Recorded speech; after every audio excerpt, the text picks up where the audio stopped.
Hello, you're listening to Hear This Idea, a podcast showcasing new thinking in philosophy, the social sciences, and effective altruism.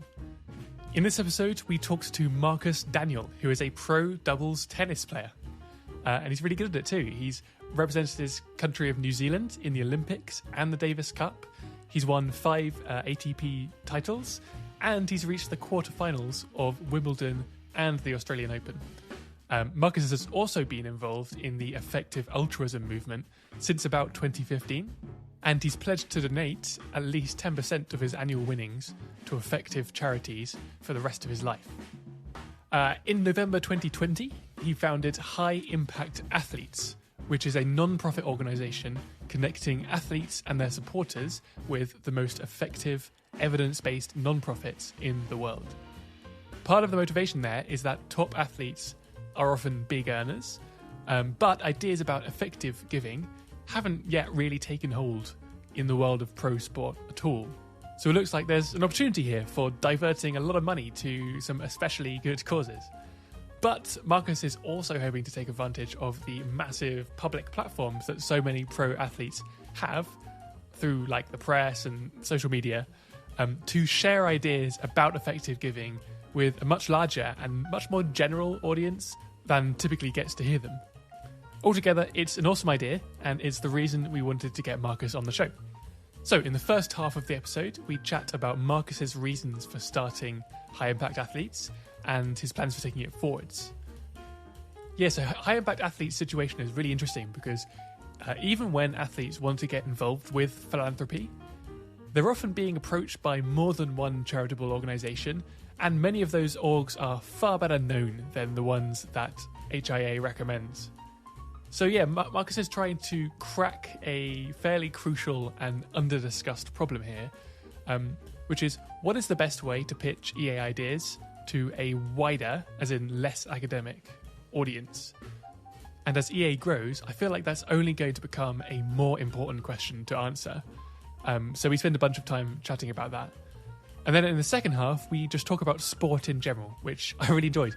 We ask about some of the less well-known challenges of being a pro athlete, what unusual psychological traits top athletes have in common, and how sport spectating sometimes resembles organised religion.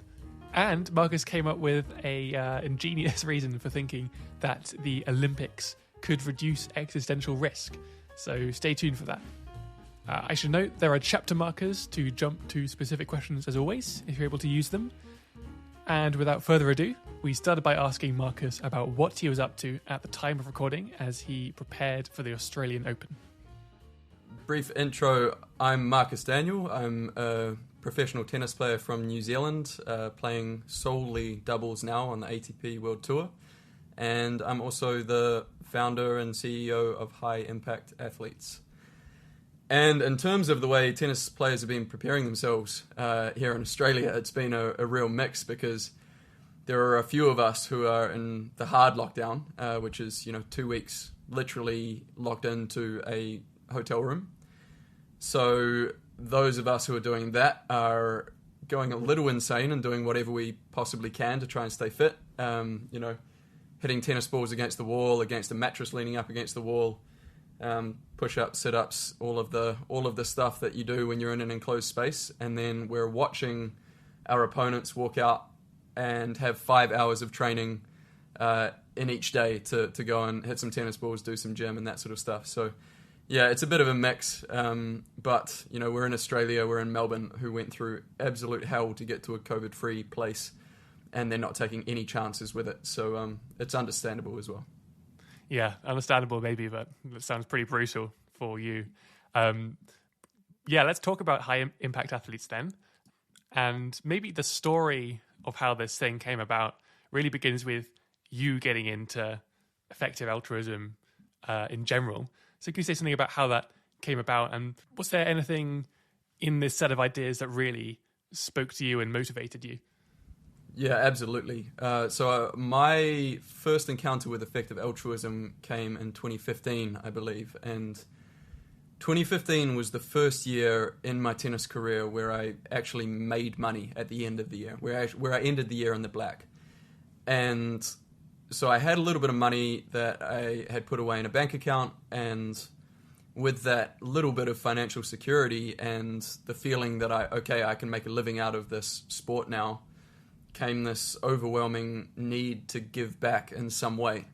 I'd always known that tennis was sort of essentially a self-absorbed, self-centered project and sport, and necessarily so. It's you have to focus completely on yourself and on improving yourself to get to the top of a sport like that, but it never sat perfectly with me. So I guess at the first chance that I had to give back, I sort of jumped at it and started just doing some research online. And I came across the website 80,000 Hours online, and it absolutely blew my mind. Just how concise their advice was, how practical their advice was for any given career. And the two tenets that sort of stuck with me the most, and ones that I felt were wholly applicable to a tennis career, were the ideas of earning to give and advocacy. And it made a lot of sense to me that if I could reach the heights of a tennis career, then I would be earning a pretty decent amount of money. And the more money I earned, the more that I could give away. So that was the first part. And then the other part that comes along with doing well in tennis is you get recognized and you get some measure of fame. And with that fame comes a bigger platform to spread messages that you think are worthy. So those two things actually really were life-changing for me. Like the idea that I could use my tennis career not only to benefit myself and to feel success in my own right, but to actually make a big positive impact in the world. Yeah, fantastic. And I'd love to pick up on all those things, especially this idea of having a platform as a pro athlete. One thing I would like to touch on, though, is the fact that you turned vegetarian, and I take it largely for ethical reasons as well. That's unusual at the best of times, but it's especially unusual given that you're an athlete yourself. Can you say something about what it's like to drop meat as a professional athlete? What kind of reaction have you got to that, and how has it turned out for you? Yeah, sure. It might be even more unusual considering I come from a sheep and beef farm in New Zealand, and grew up on a diet of red meat, a couple of times a day, 7 days a week. But it was,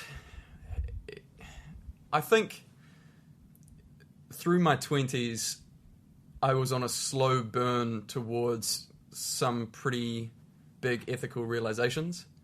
I took, I studied a bit of philosophy in my Bachelor of Arts in my early 20s, and read an environmental philosophy paper that spoke a bit about vegetarianism and some of the arguments and counter arguments.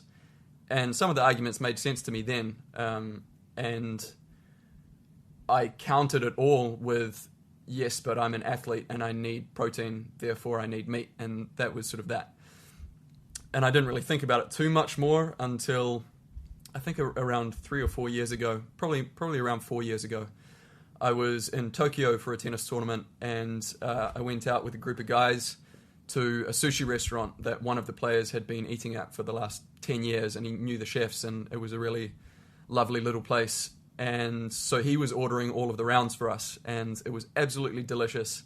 And the fourth or fifth round that he ordered, he ordered chopped whale, and there was just something shocking about the idea of eating whale, and I couldn't even fathom eating a whale.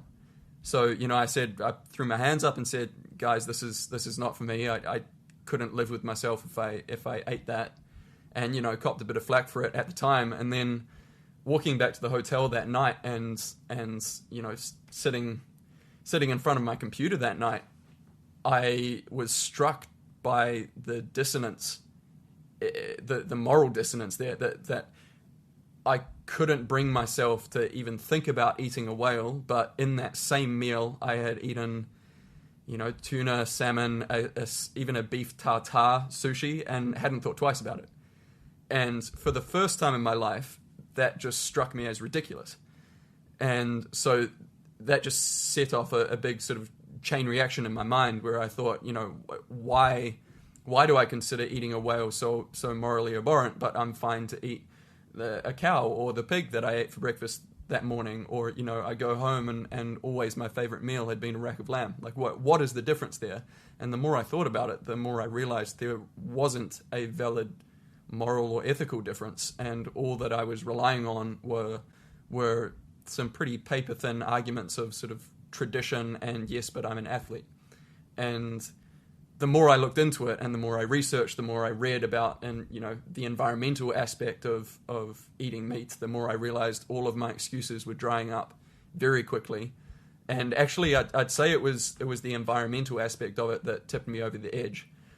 So I made a deal with myself that when I was living in Barcelona at the time, when I got back to Barcelona, I was doing a 2-week training block. I said, okay, I'm going to eat vegan or vegetarian for the next 2 weeks, and if I don't feel, like I have a lack of energy, if I don't feel like my performance dips, then that's the last excuse, and if I'm honest with myself and I'm not feeling worse physically, then I can't eat meat anymore. And, I ate vegetarian for those 2 weeks and felt great, and I haven't eaten meat since. Yeah, awesome. Great answer. Actually, I can imagine some people will be curious now what your major sources of protein are right now.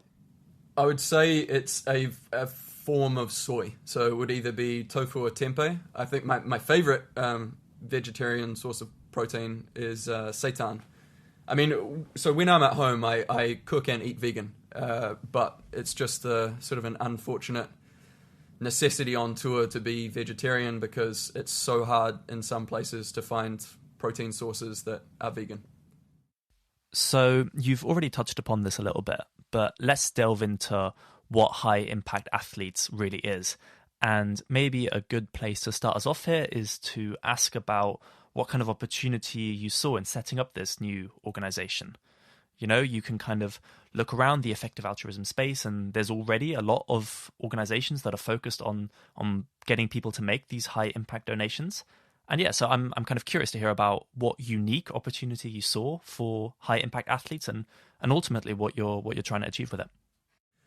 Sure. So following on from what I was saying earlier about my discovery of effective altruism, in 2015 I started donating to effective organizations. The next year I made a 1% pledge through Giving What We Can, and then each year stepped that up quite significantly until last year. 2020, I believe at the start of the year, I'd pledged 8% as an internal mental commitment. And then COVID hit, and I essentially lost my job and spent a lot of time sitting on my bum and twiddling my thumbs, not really knowing what was going to happen next, tennis-wise. And for the first time in my career, really, that afforded me the opportunity to have a lot of time to think, and one of the thoughts that came up for me was, how can I be doing more in the world? And as luck would have it, the ATP had just partnered with Coursera, and so we were given a free membership to learn some stuff online. So I was just browsing through that, and I saw Peter Singer's Effective Altruism course through Princeton, and so I signed up for that and just mowed through it in a few days. And it wasn't new material for me because I had been a big fan of effective altruism for a while, but what it did do was really reinvigorate my passion for having a maximal impact on the world, and got me thinking about how I could do more. And I didn't feel like I could raise the percentage that I'd pledged because I'd essentially just lost my job. But it got me thinking about that second tenet that I'd learned with my first encounter with effective altruism, which was advocacy, and got me thinking about how I could be a better advocate. And I had the idea of starting my own brand / organization, something that could hopefully pick up its own momentum and not force me to use all of my time speaking, but rather would maybe do some of the speaking for me. And that was the conception of high impact athletes, was the idea that maybe my most effective method of being an advocate would be to start an organization, start a brand, and get people on board that way.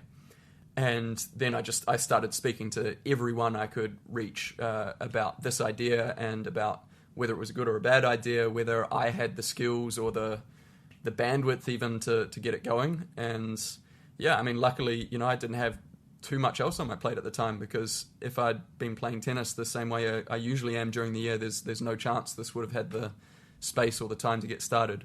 And then the thing that started really becoming apparent pretty early on was that there is a point of difference in high-impact athletes compared to the rest of the EA space, in that I am a professional athlete. And, I had reached out on the EA forums, I can't remember how long ago, saying, hey, are there any other pro athlete aspiring EAs?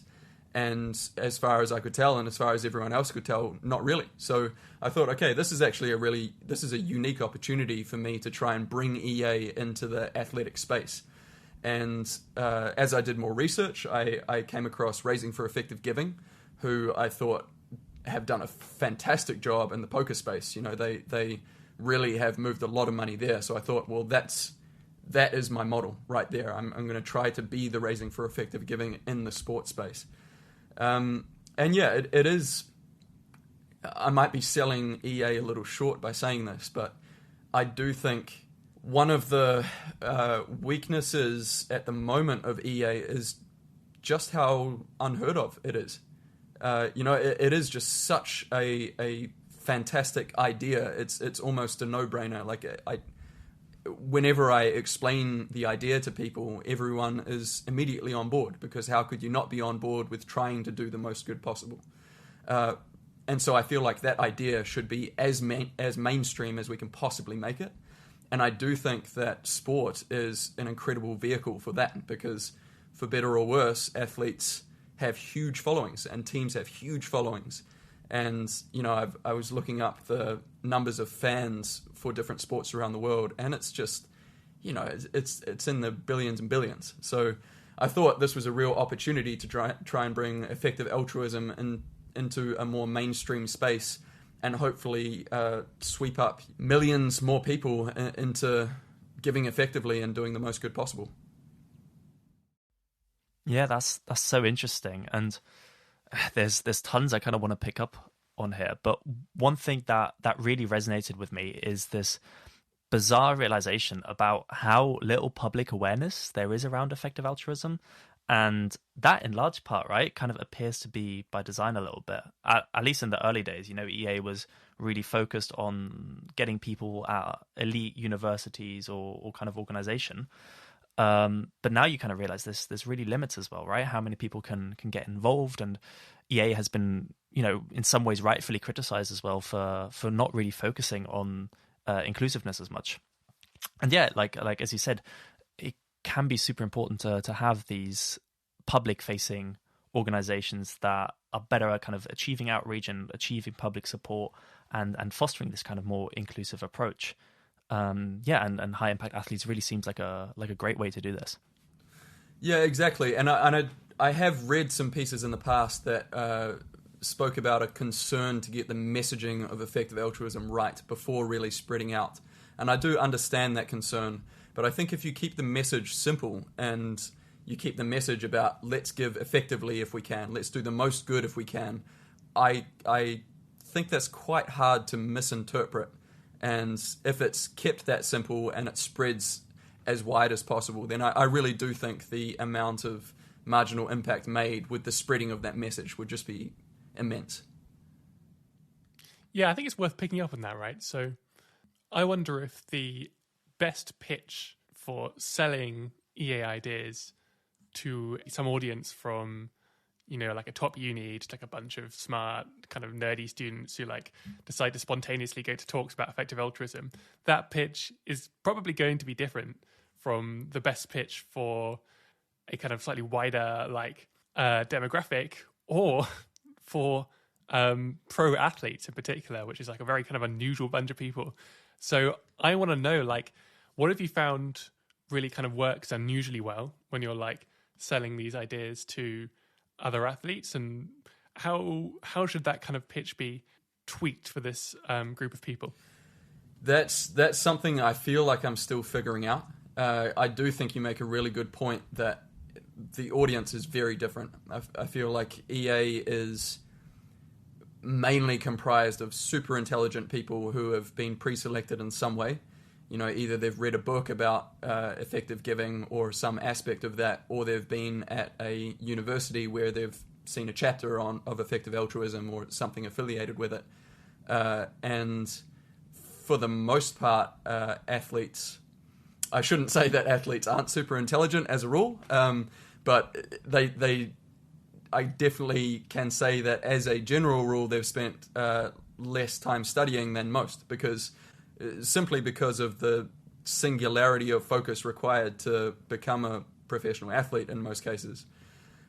So I do feel like I need to tailor the pitch to my target audience, and what that has meant for me so far is taking away the more philosophically obscure aspects of effective altruism, trying to lead in with the ideas that are already more mainstream and well known. I mean, something like climate change is so current and is so mainstream that it's a good end point to start speaking about other things. Because, if you can say, okay, obviously climate change is a huge issue that we're facing in the world, and it makes sense that we should focus on interventions that are the most cost-effective and impactful in climate change. And then there are also these other cause areas where we should be doing the same things. And, another area that's sort of a no-brainer for people to get on board with is extreme poverty and children dying. So, from climate change, you can lead into extreme poverty and about how some charities are so much more impactful than others. And, there are a few sort of EA tropes that I rely upon in terms of, what the difference can be between an average charity and a good charity and this sort of stuff. And I'm in the process of trying to make a decision about whether I include the long-termism aspects of effective altruism on the front page of the website. And there are two sides to that argument as I see it. The one side is that it seems like effective altruism is leaning further and further towards long-termism as a cause area that really deserves a lot of funding. And the other side of it, and I would say, I completely step back when it comes to sort of making those decisions and thinking about those decisions. I mean, I have the utmost respect for the thinking that goes on in effective altruism. So if people are saying that that's a cause area that's really worthy of consideration and funding, then hats off, and I'll listen to you. But then on the other side of it is, I am trying to cater for a specific audience, and I feel like the ideas of long-termism, at least some of the ideas of long-termism, are far enough down the effective altruism road that if I spoke about them first off, I think they might turn some people away. Ideas like AI governance and that sort of stuff, when you go deeply into them, they start making sense. But when you try and compare them to saving a starving kid or that sort of thing, it's hard to make a sell to someone who's never heard of effective altruism on between those 2 points. I think that's a really important point. One difference there is that students who are just selecting themselves for getting into this stuff are way more likely to react positively to just like hearing about the kind of wackiest ideas coming out of EA. But for everyone else, I think you're absolutely right that the best way to encourage people to kind of get excited about effective altruism is to start with those common intuitions and start with those kind of obvious cases. A great example you gave was the example of the way you felt about eating whale and then moving from them towards the kind of more general conclusions that or the kind of slightly more unexpected conclusions that make up EA. Yeah, actually, that's a great analogy. I think, that's spot on right there. You start with the one that makes sense and then move on to the thing that makes a little less sense at face value, but you just need to sort of do a bit more thinking about. And that's another side of it is, I am approaching people for the first time about this stuff, and these are people who not one of the people I've spoken to has heard about effective altruism before. So it is really a novel idea for these people. And what I'm hoping for is that, I make these relationships and these people make commitments and get on board sort of softly to begin with. And I'm really hoping that I can maintain those relationships and develop those relationships. and over the years speak a lot more to those people about effective altruism, and over the years try and increase their pledge percentages, try and introduce other ideas in effective altruism, try to introduce the athletes to people within the effective altruism community, and really, onboard them properly. So it's not just me saying, hey, here's a cool idea, why don't you get on board? It's them actively reaching out. But, I feel like until I have people firmly on board, then the more far-reaching ideas of effective altruism might be a little out of reach.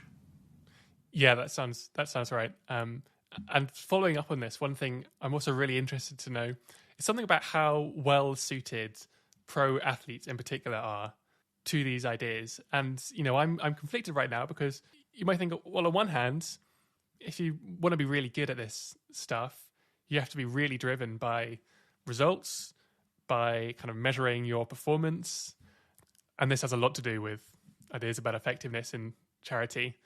And on the other hand, especially if you're doing an individual sport, you might be unusually driven by individual personal success. That maybe pushes against being kind of willing to commit or make some kind of sacrifice for these things. So yeah, which way does it turn out? I feel like I probably need another year or so to give you a really informed answer. But based on my experience so far, and HIA is really, it's less than 2 months old at this point, so it's still very, very early days. But the thing going for athletes is a professional athlete inevitably, for most of their career, has had a very, very strong focus on optimization. Because in order to get to the top, in order to get to a place where you're making money in a sport, you have to have optimized for many, many years. You don't get a leg over your competition if you're not doing that. So I think optimization in sport is a very similar idea to effective altruism. It's optimization in charity. And I have a feeling that the biggest barrier for professional athletes is, it's not so much the self-centeredness, although I think that could play a role, but I think it's more that they are flooded with requests. The higher you get in a sport, the more famous you get, and the more famous you get, the more requests you get of your time and energy and money. And so these people I'm speaking to have been approached, countless times for all sorts of different things, including charity. And that actually, I think, is my biggest point of difference with HIA, is that I can gain access to athletes because I am an athlete, and I can speak to these people on an equivalent level. I can say, hey, this is something that I do, here's why I believe in it, and I really would love for you to join me. And it's not coming from a manager, it's not coming from an agent, it's not coming from a salesperson, it's coming from one of their peers. And in terms of access to athletes, that's invaluable. And based on the response I've had so far, and the sort of hit rate I've had with people coming on board, I think I have to assume that it's also a huge benefit or weapon in terms of onboarding. As you mentioned that, right? Athletes are really busy people, and kind of brings me on to another question, which is that you are an athlete, right? And you are an incredibly busy person. You touched upon earlier in our conversation about how you had a couple of months off early in your career where you were able to kind of explore other things, but right now, right, we see you're playing in the Australian Opens, you're setting up this new NGO, and it makes me wonder how you're able to balance these things out, and if you maybe have any advice about kind of time management or organizational skills that allow you to pull off this really busy work scheme. Well, the last 10 days have been great because I've been stuck in a hotel room with nothing else to do, so I've been able to spend a lot of time on HIA. But yeah, this is something that I really do have to figure out. I'm actually in the process of hiring a director of operations, and what I'm hoping that person is going to do is going to take a huge amount of the admin responsibilities off my shoulders, because I know for a fact that I can't keep up the amount of work that I've been putting into HIA while I have a full season. Yeah, I mean, it really ramped up sort of as soon as the season finished. The tennis season generally finishes sort of early to mid-November, and that's when I really started making a push to make HIA public to try and be ready for the giving season of 2020.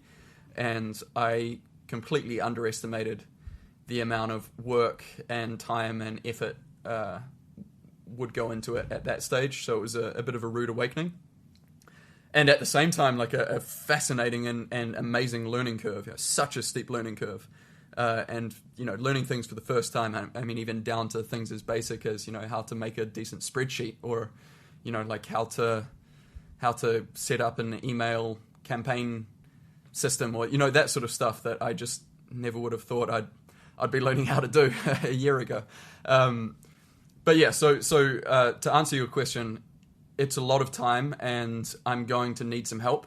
I've been lucky enough to have a couple of unpaid interns come on board end of December to help me out. One who's been particularly helpful on the social media side. She's just been fantastic and taking that whole burden off me. And I feel like I need one other person who is really hungry to make this organization grow and to free my time up so that essentially what I want to do with my time is purely focus on reaching out to athletes, because that's where I think I have something unique to offer EA. So many people could do the admin side of HIA so much better than me. So please, find someone to do that and just let me reach out to athletes and get them on board. Let's seize on this moment then. If anyone is listening right now and is thinking, hang on a minute, that could be something I could do. How do they get in touch? Go to the website highimpactathletes.org, and in the About tab, there's a jobs section, and all of the information for the role is there. And just send me an email. We're in the process now with my advisors of there are a bunch of people who are sort of going through the rounds, but it is just a rolling hire, and as soon as we find the person who's right for the job, then it's bombs away. So please do reach out. Something else I wanted to ask about is how are you thinking about spreading this message beyond the first few joiners? And those joiners, I take it you've spoken to them directly. You've presumably put a bunch of time into getting these ideas across. But going forwards, do you see some possibility of the idea just kind of taking wing on its own once you get this kind of critical mass of people signing up, you get their followers interested, and there's this kind of word of mouth effect where the idea is just good enough to sustain itself? Do you think that kind of lift off could ever happen? That's what I'm really hoping for. I mean, that's I think the potential. The potential there, I think, is huge because of athletes being the target audience. I mean, if you get the biggest athletes in the world in the biggest sports, they have reach of just tens of millions, if not more.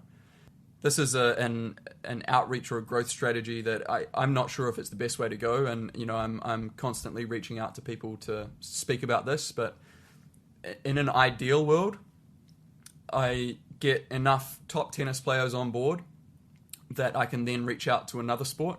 It makes sense for me to focus to begin with in the States on the team sports because it's like a honeypot of earnings. They earn such good money and they have such big names, and America is so sport crazy that I think that's the best first place to look. So I'm hoping that with the bigger names in tennis, they have personal connections in some of these sports. And that's the other cool thing about targeting athletes is that at the very top level, they all know each other, or at least they have access to each other. So if you get someone on board with this idea, then he'll know someone. Like, for example, Stefanos Tsitsipas is on board with HIA, and he's friends, like goes on holidays with the guy who just signed the most lucrative NBA contract ever.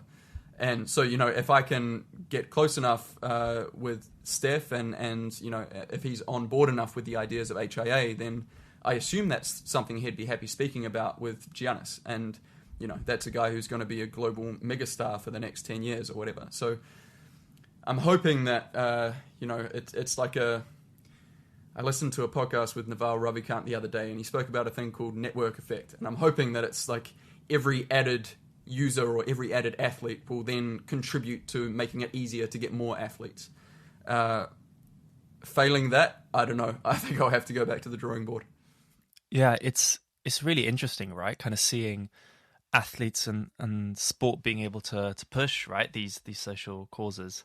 I don't know if you like kind of heard, but in the UK here we've got this footballer called Marcus Rashford, who's really kind of lambasting the government for failing to provide free school meals during COVID. And we saw earlier in 2020, with the Black Lives Matter protests of how kind of athletes from all different kind of sports rallied around this cause and really made it a lot more visible around the world. And yeah, kind of like thinking about Black Lives Matters as well, right? It's interesting to see how it can spread really quickly all of a sudden, right?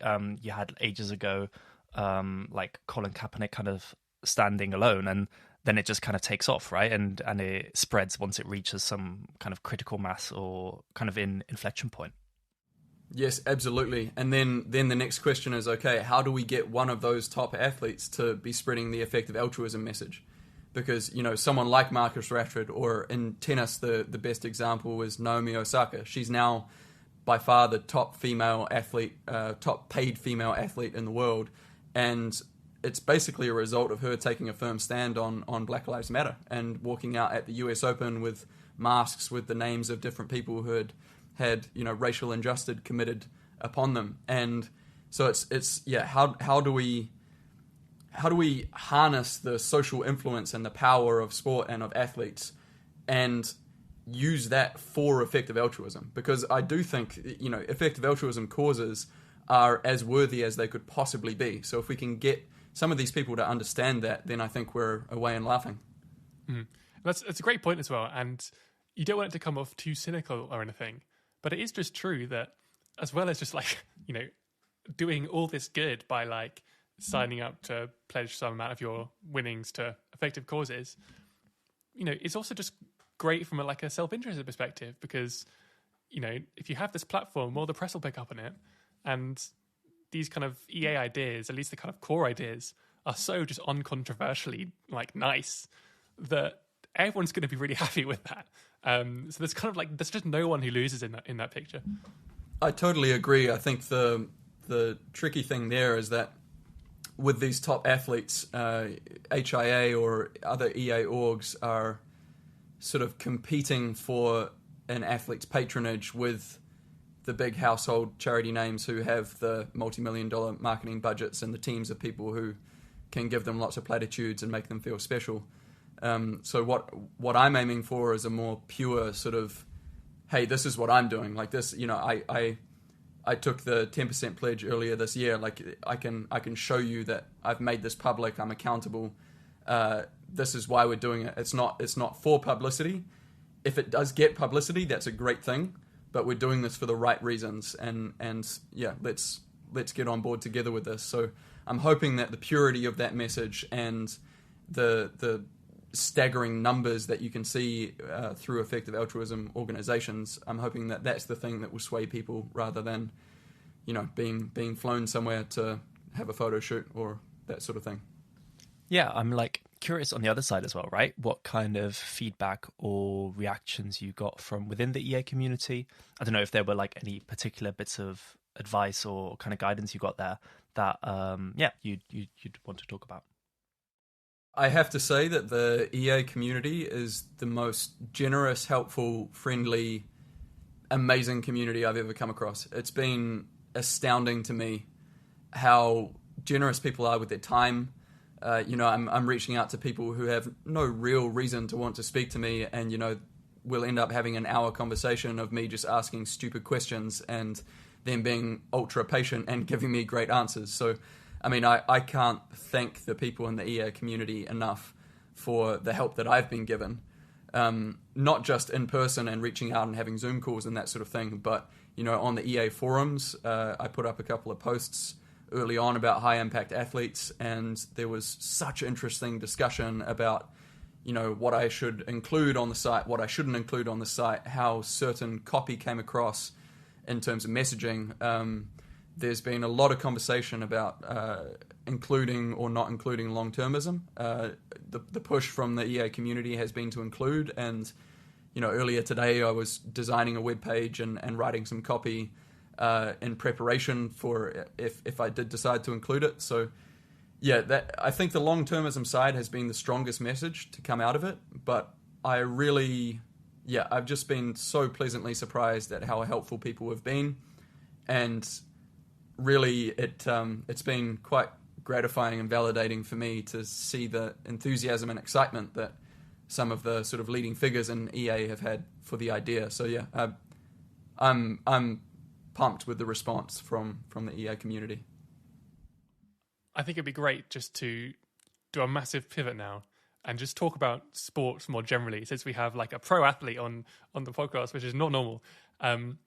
So our first question, I guess, is something like this: What does it take, just psychologically, to do like exceptionally well in a sport, and especially an individual sport like tennis? And also, how much of those attributes can be trained or learned, and how much do you just have to be lucky to have been born with? That is a super difficult question. Okay, so the first part, I can only speak to tennis, and it's incredibly difficult psychologically. It's, I think, probably one of the most difficult sports in the world psychologically, if not the most difficult, due to a number of factors. One is you're losing every week, more or less. Like, you are failing every week. I think a great example of that is Novak Djokovic had, I think, the most successful season of any tennis player ever. I can't remember what year it was, but the percentage of points that he won that season was 53%. So even having the most successful season of any player ever, he still lost 47% of the points he played that year. And I think that sort of sums up tennis in a nutshell, is you fail so much. And if you can't deal with failure and be able to take the lessons from it and pick yourself back up and try and be better the next week, then you can't survive. And then when you couple that with the longest season of any sport, we're on the road from the last week of December through till the middle of November, covering, most continents in the world, and maybe with a few weeks of break between that. And, at the end of the year, we might have 2 weeks of holiday and then have to start the preseason training, because that's the only time we actually have to try and build our bodies before we start the next season. So it's an incredibly long, arduous season with a ridiculous amount of international travel that you can't get around it. It takes a toll on your mind and your body. And then on top of that, you've got a high-stress performance environment where you're losing all the time. So yes, psychologically, it's insanely hard.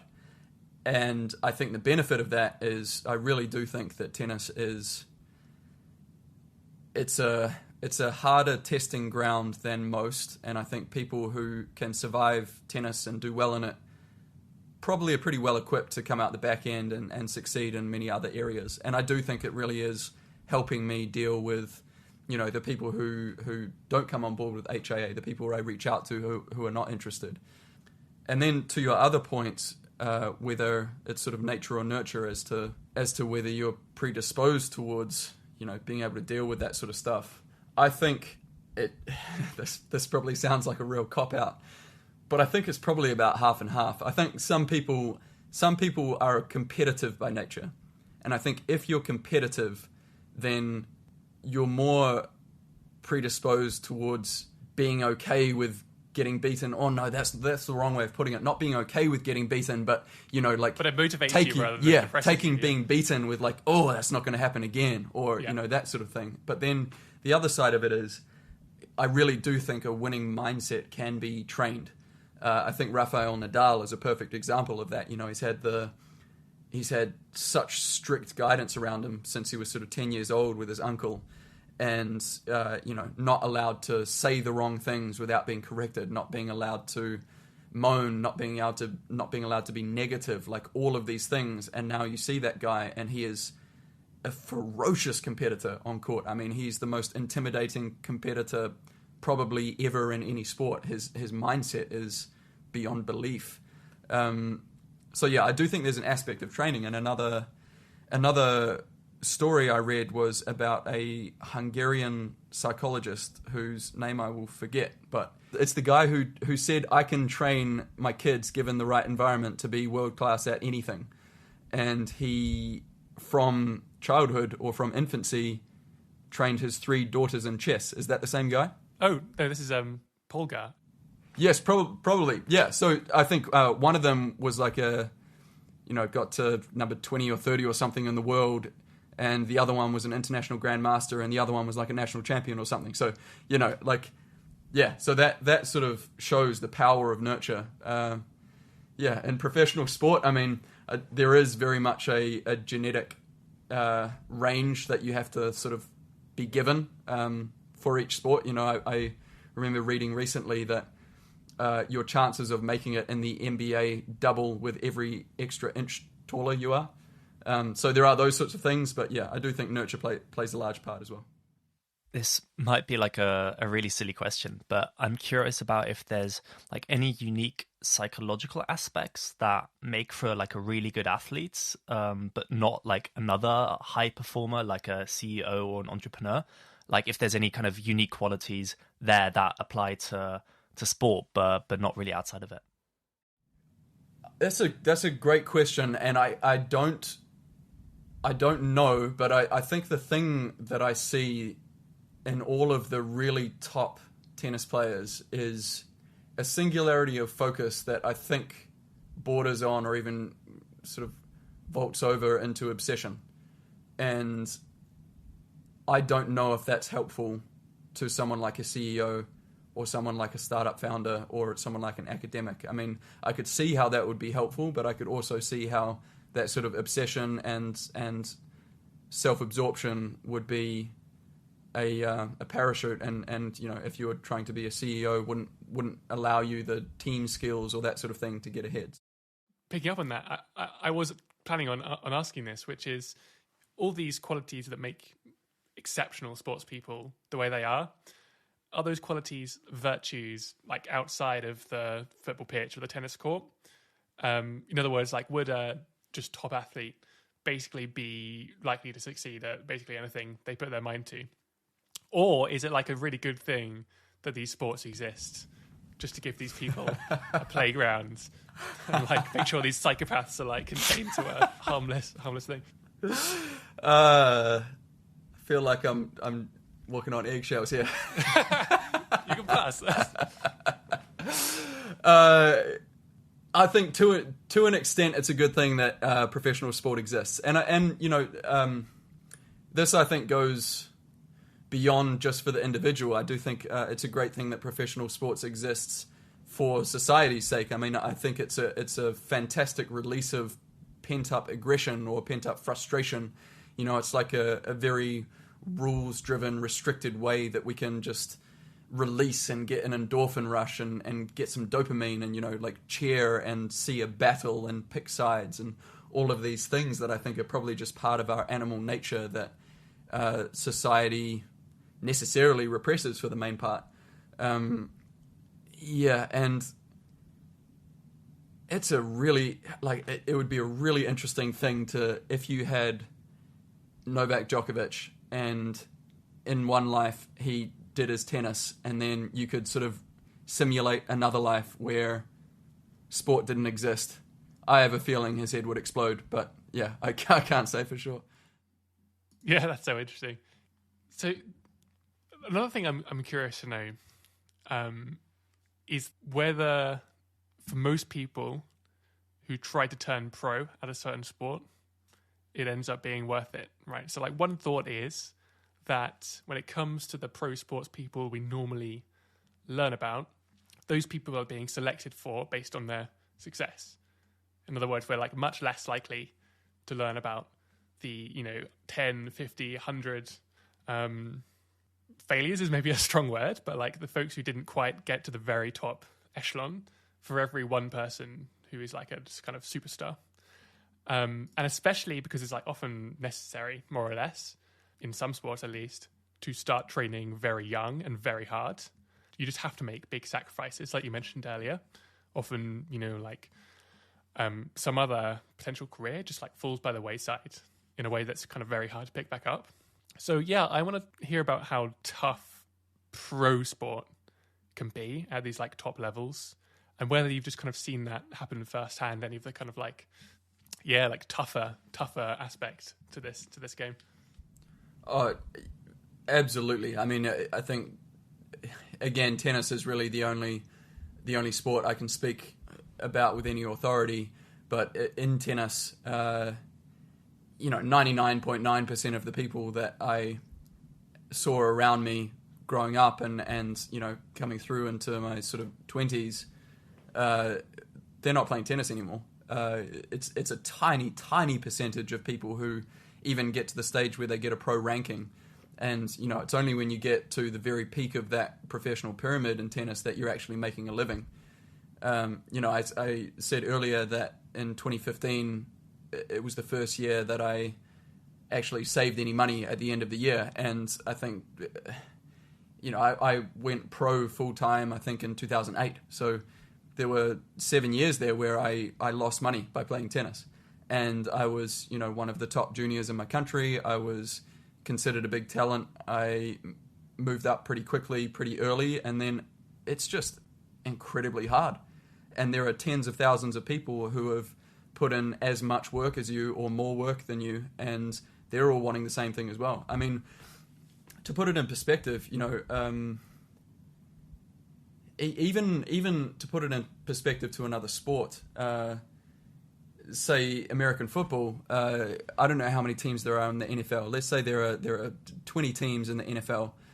Those squads are they're like 40 to 60 people, right? So let's say 50 people. So there are, let's say, 1,000 people in the NFL who are earning amazing money. Like, they're all on great salaries. Well, the 1,000th ranked tennis player is losing thousands and thousands of dollars a year playing professional tennis. So yeah, it is incredibly difficult. And, that's also, American football is selecting from a population of 300 or so million, whereas tennis is selecting from a population of the world. So yeah, incredibly difficult to make it as a pro.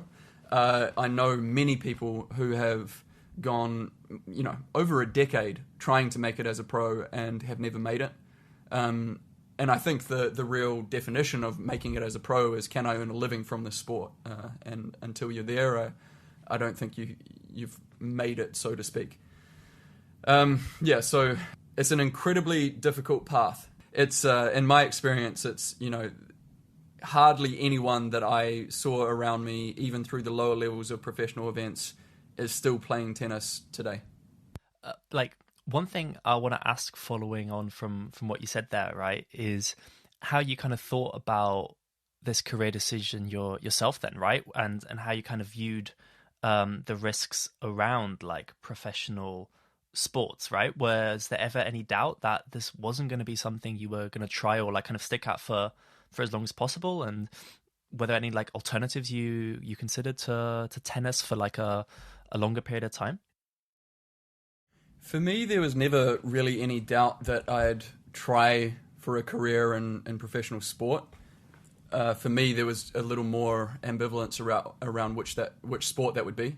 So when I was younger, I played a lot of football, a lot of soccer, and I think when I was 14, I was in the New Zealand team for both tennis and soccer. So then the New Zealand Soccer Federation got in touch and said, hey, if you want to stay in the team for next year, you're going to have to train year-round in soccer, which would necessitate giving up tennis. So that choice was sort of forced on me at the time, and I chose tennis. And I think when I made that decision, I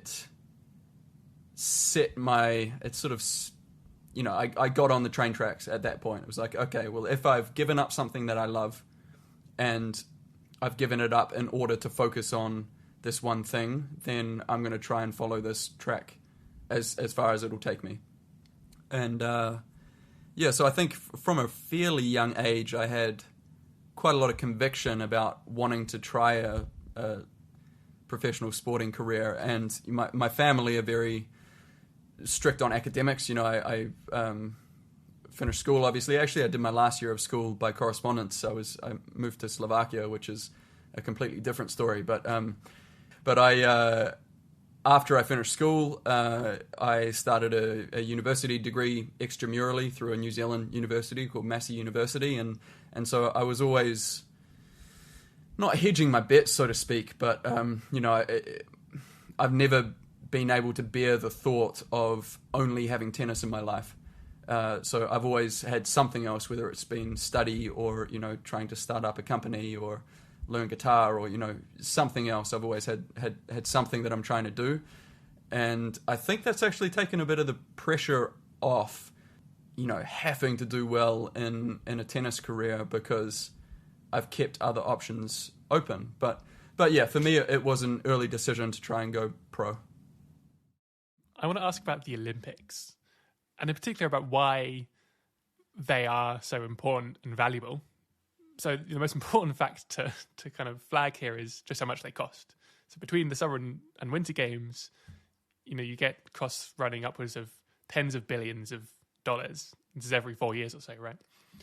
And you might think from a kind of pure EA perspective, well, that money could plausibly do more good spent elsewhere. At least it could do more tangible and robust good, like saving lives and preventing diseases.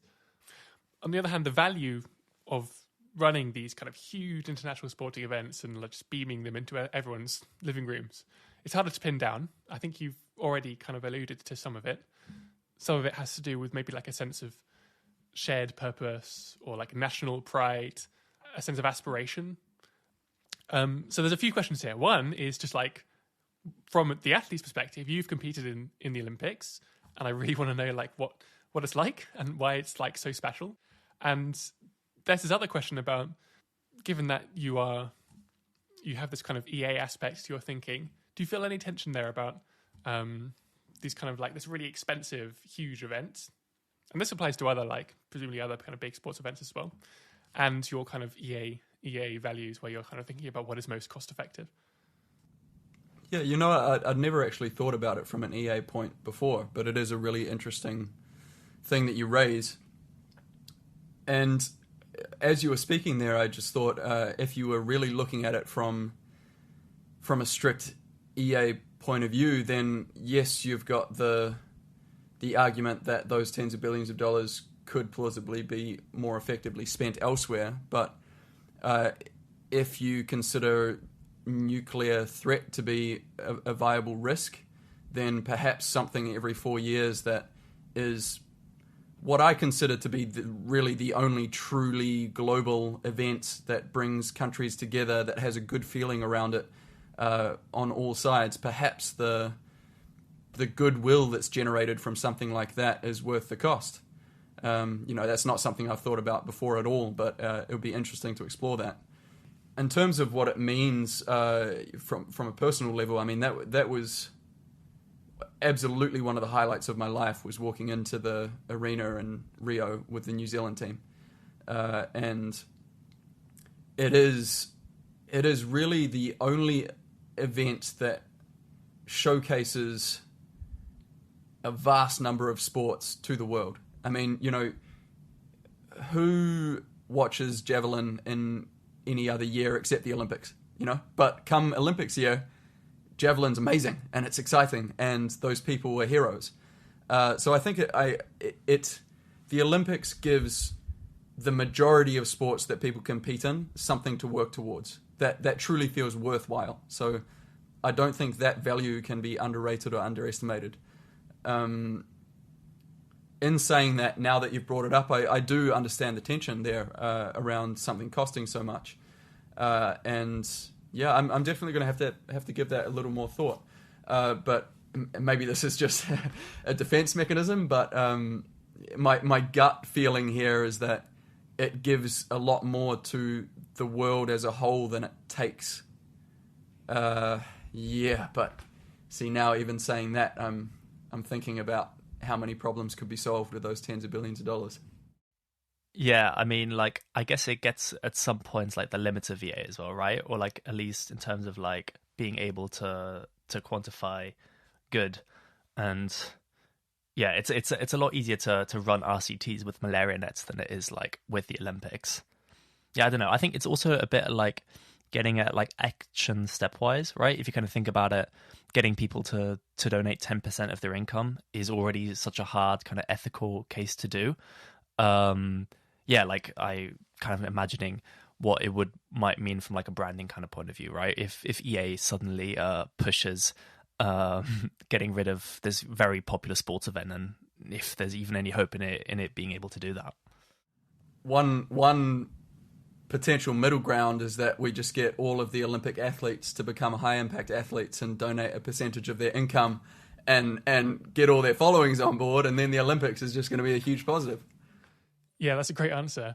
And I think there's a point to be made here about messaging and prioritizing, which is that even if you thought the like ledger didn't add up in this case, and it would be best if the Olympics trimmed back some of its successes and spent the money on other things, it doesn't follow that you should spend time yourself like pushing on that and stealing money from the Olympics to give to your favorite charities your thing, right?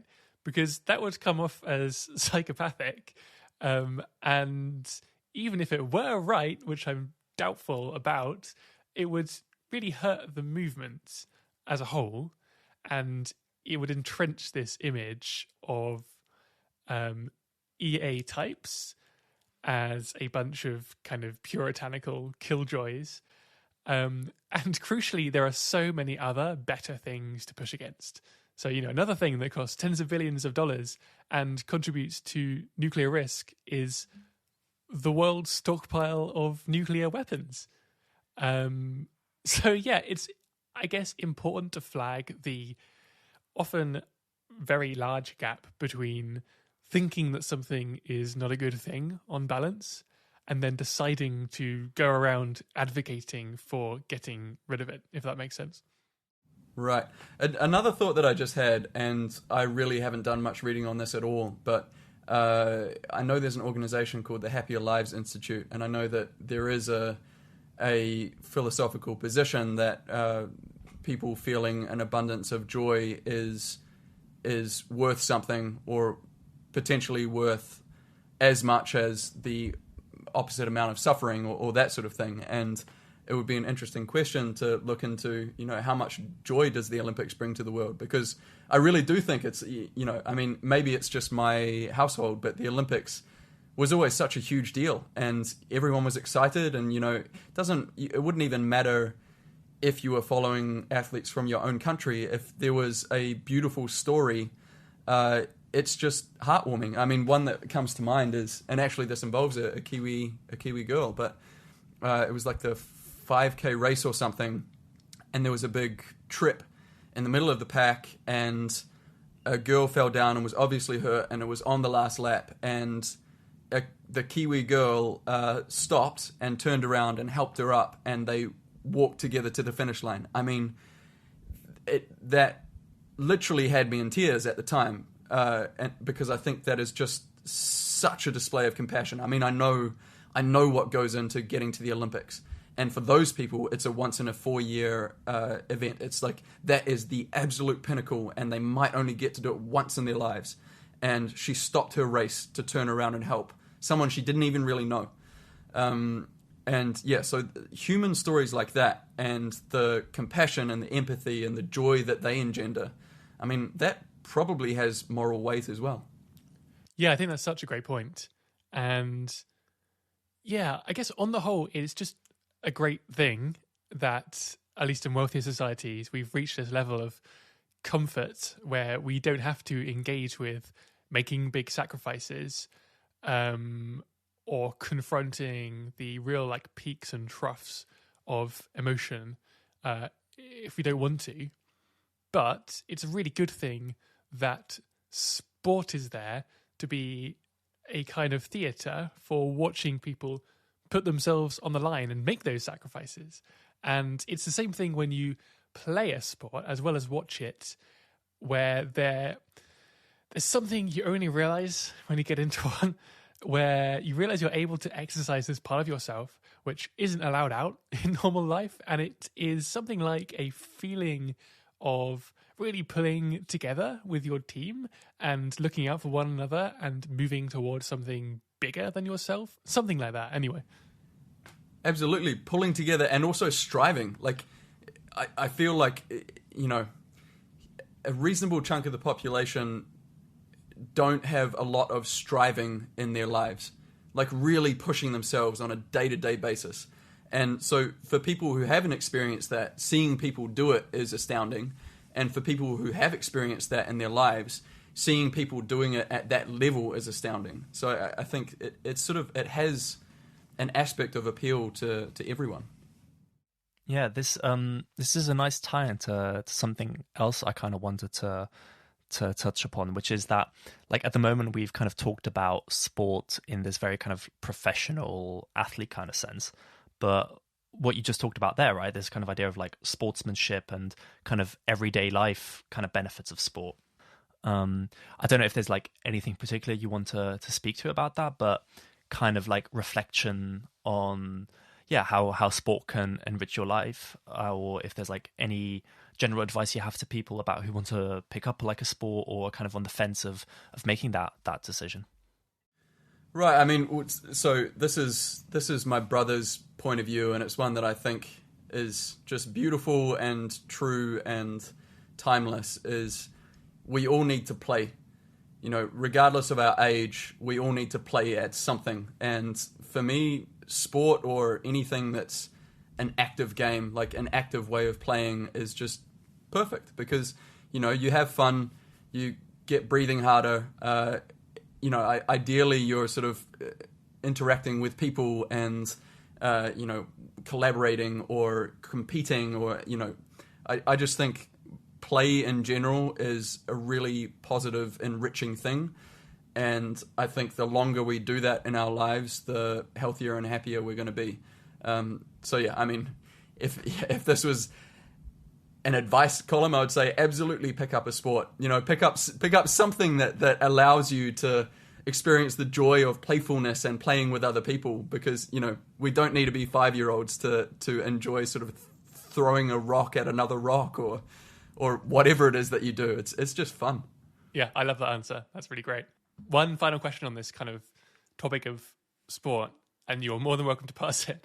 But yeah, I'm kind of interested. Do you think like really top level sport can ever kind of reach this level of like just beyond, being kind of fun or a form of play? Can it kind of reach a level of like being beautiful or like artistic or some other pretentious word like that? What I have in mind is, and I think you've read it, this David Foster Wallace essay. I think it's called Federer as a Religious Experience, where he just kind of, he can write about anything and make it sound amazing, but he just kind of just really makes you buy into this thought that if you really understand tennis or whatever sport it is, and you watch the like absolute best tennis players in the world, that it is just better than like, oh, that's pretty impressive, they've clearly trained a lot. That's like, wow, that's beautiful. Like, football, for instance, is called a beautiful game for a reason. And do you think there's anything to that? I really do. I do. I think absolute mastery of anything is beautiful to watch. And actually, you just reminded me of this. My wife is a philosophy of religion scholar and had never really watched any tennis before we met. But at a tournament in Austria a couple of years back, she wrote a poem about the soteriology of tennis and witnessing tennis as sort of a chapel of a sort, with the umpire is the preacher and out in or that sort of thing, and the crowd are the people in the pews sort of with their heads just going where they're told to be going. And I thought that was pretty funny. But in answering your question, I really do think there is beauty at the top of sport, and I'm definitely biased in this, but I mean, I think that anyone, when they watch Roger Federer dancing around a court with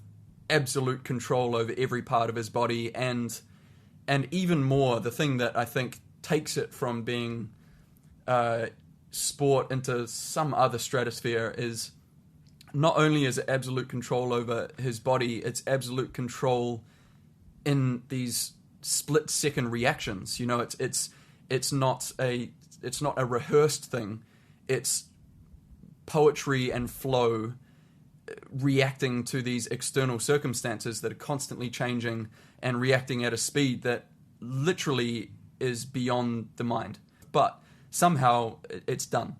And when you see an absolute master like Federer, you could watch him without watching the opponent and, watch it in the same way as you'd watch a ballet dancer. At least that's my opinion. And, I think the same thing when I watch Lionel Messi with the football. The guy is just at one with everything around him. And I think there are perhaps sort of one in a generation examples of that, but I think they do exist in every sport. Yeah, that's such a great answer. And I really love that point you made about your wife's writing about tennis as this kind of chaplain. It kind of made me think as well, there's this feeling that fans have when they're like in a stadium or in a crowd. There's kind of like this element of like transcending kind of collectiveness to it. And yeah, it reminds me, I guess, a lot of like what mass is like in church. There's kind of like collective bonding and singing together and losing this kind of sense of self within it as well. It really is, right? This kind of like religious experience.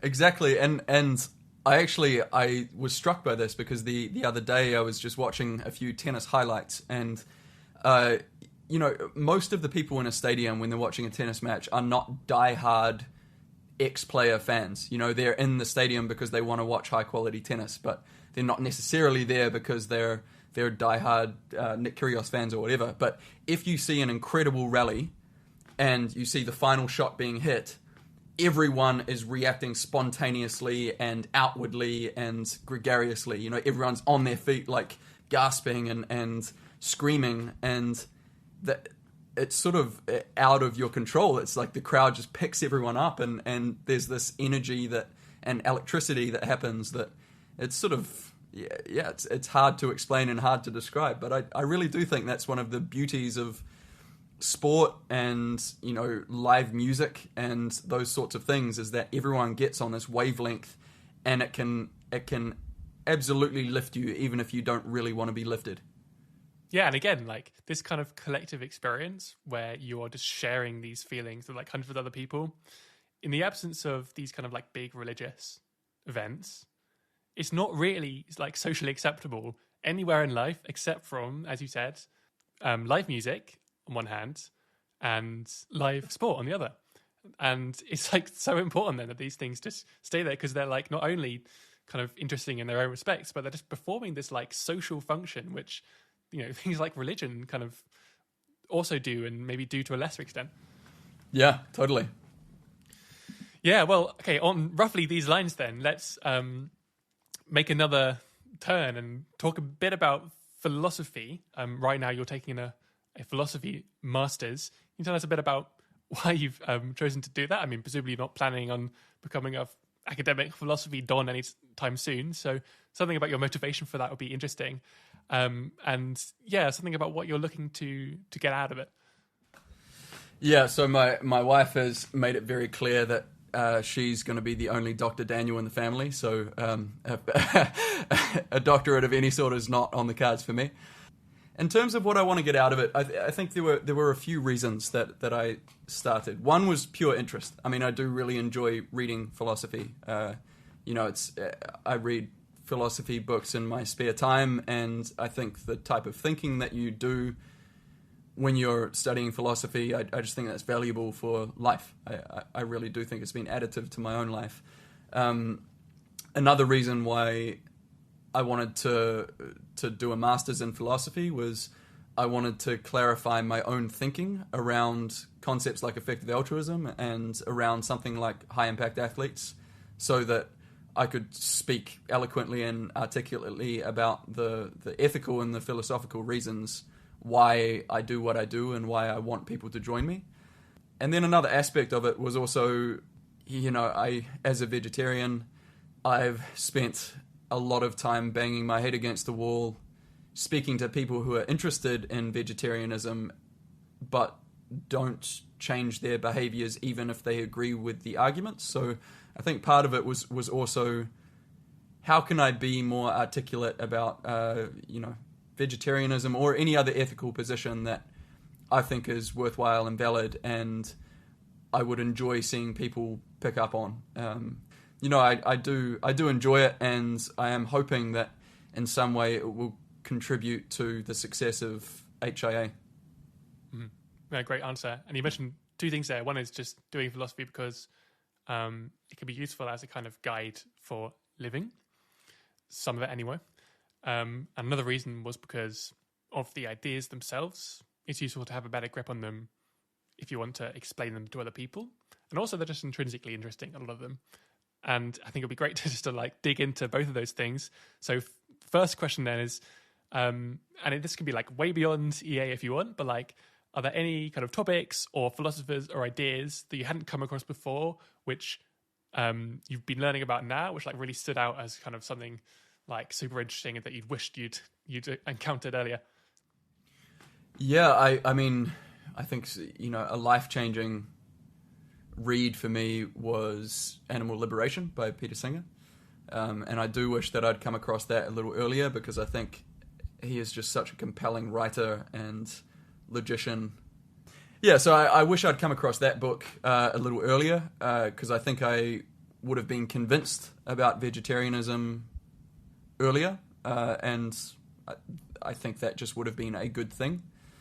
But I would say the philosophy or the school of philosophy that's been the most practically useful for me in my life is Stoicism. And I mean, it has absolutely taken off in popularity in the sporting world, especially I think in NFL. There's a sort of a modern writer, a guy called Ryan Holiday, who's written a couple of sort of pop Stoicism books, and I think they really did the rounds in NFL. And I just really love the idea of embracing hardship, the idea of a sphere of control, of not wasting energy on things that you cannot control. And these aren't ideas that are only found in Stoicism. I mean, in Buddhism you find the idea of the second arrow, which is essentially the same thing, where if an arrow is flying at you, don't worry about the arrow hitting you, because that's just another bit of pain that you're going to experience. And Stoicism at its heart, I think, is essentially the same thing, that things are going to happen, that some of them are going to be out of your control, and there's no point in worrying about them. And death being one of those things. Death is going to happen. It's out of your control, so there's no point in fretting about it. And those sorts of ideas, especially when you're sort of picking yourself up after tough losses on the tennis tour, I think are particularly useful. Let's move to our final two questions, which we ask all of our guests. And the first one is, what is a recent thing you have changed your mind about, and why? I think I'm going to do a little dance with the word recent here, but I think that the biggest mind change I've had in my life was going from being a meat eater to being a vegetarian. And we did elucidate those reasons earlier on, but basically the ethical dissonance of it struck me to begin with, and then the more reading I did, the more I realized that there was a really strong environmental argument for not eating meat as well. So that's probably been the biggest thing, yeah. Yeah, and our last question is, what are 3 books or articles or other bits of media that you would recommend to anyone who kind of wants to find out more about everything we just talked about here? I think, 2 of them I think I've mentioned already. So one is Animal Liberation by Peter Singer. I think that's just an incredibly well-written book, very compelling. Another is 80,000 Hours, the website. Again, incredibly compelling, and I think useful for anyone who goes and checks it out, regardless of what career you're in or what stage of your career you're in. And then, just for one out of left field, a combination, I'm cheating here, a combination of Meditations by Marcus Aurelius and the Letters to Lucilius by Seneca the Younger. A good mosh of them is a great introduction to Stoicism. Last question then is, where can people find you and find high impact athletes online? Okay, so High Impact Athletes is highimpactathletes.org. You can find me at my name, Marcus Daniell. I have no idea what my usernames are, but I was pretty consciously off social media for a lot of the last few years. But now that I'm sort of making a push with HIA, I'm trying to, have more of a presence and be more active. So, yeah, I think you'll find me floating around on all the socials from time to time as well. And I guess as well, if you're active on the EA forum, that seems like a great way to kind of get in touch, or maybe give some thoughts or share advice to kind of help out, even if you're not a professional athlete. Yes, please do. I mean, I really welcome all of the challenges that are presented on EA forums. I think the EA community is amazing at being challenging, but doing it in a constructive way. Anyone who's interested in what we're doing, I'm really happy to speak about it. Also, anyone who's an incredible director of operations, feel free to reach out. Awesome. Marcus Daniell, thank you very much. Thank you guys so much. This was a really interesting chat. Really enjoyed it. That was Marcus Daniell on high-impact athletes, EA outreach, and the point of sport. As always, if you want to learn more, you can read the write-up at hearthisidea.com/episodes/Marcus. That's MARCUS. There you'll find more info about the key ideas of the interview, plus some links to relevant books and articles. As always, it would be great if you could leave an honest review on Apple Podcasts or wherever you're listening to this. If you have any feedback, there is a new star rating form at the top and bottom of each write-up with a space to write any comments. And you can also send suggestions, questions, and hate mail to feedback@hearthisidea.com. We'd love to hear from you. Finally, if you'd like to support the show more directly and help us to continue to pay for hosting, you can also leave a tip by following the link in the show notes. Thanks very much for listening.